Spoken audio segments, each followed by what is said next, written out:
ठरलं तर मग या मालिकेच्या 22 नोव्हेंबरच्या भागाच्या प्रोमोमध्ये आपण पाहणार आहोत की प्रतिमा देवीच्या मूर्तीसमोर हात जोडून उभी असते.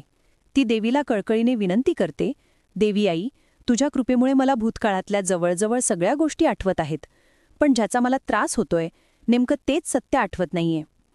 प्रतिमाला वारंवार महिपतचे भास होत असतात, पण त्याचा नेमका अर्थ आणि भूतकाळाशी असलेला संबंध तिला अजूनही स्पष्ट होत नाहीये.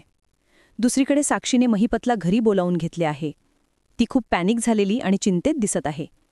साक्षी महिपतला म्हणते, अण्णा, सचिनने अर्जुनच्या बहिणीला पाहिलं आणि तो लपल्यापासून सगळं काही माझ्या हातातून निसटून चाललं आहे असं मला वाटतंय.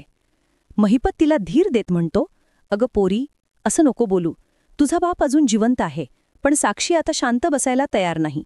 संतापून ती महिपतला आव्हान देते, अण्णा, जगातल्या सगळ्या गोष्टी तुमच्या हातात किंवा तुमच्या नियंत्रणात नाहीत. जर त्या असत्या तर आज मला असं तोंड लपवून वेश बदलून जगावं लागलं नसतं.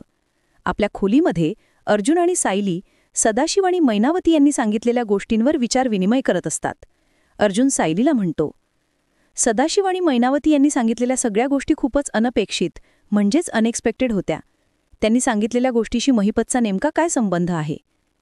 सायलीही विचारते, पण खरंच या सगळ्या प्रकरणाशी महिपत कसा जोडलेला आहे?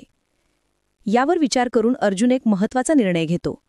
तो म्हणतो, सायली, आपण एक काम करूया. उद्या आपण त्या बाईला भेटायला जाऊ जिला सदा आणि महिनाने लहानपणी तिच्या मुलीला पाठवलं होतं, म्हणजेच ती मंदा. हा भाग इथेच संपतो. मंदाला भेटल्यानंतर अर्जुन सायलीच्या तपासाला कोणते नवे वळण मिळणार आहे हे पाहणे महत्त्वाचे ठरणार आहे. या भागातून महिपतचे सत्य समोर येईल असे तुम्हाला वाटते का? जाणून घेण्यासाठी पहा ठरलं तर मग. भेटूया पुढील भागात. तोपर्यंत नमस्कार.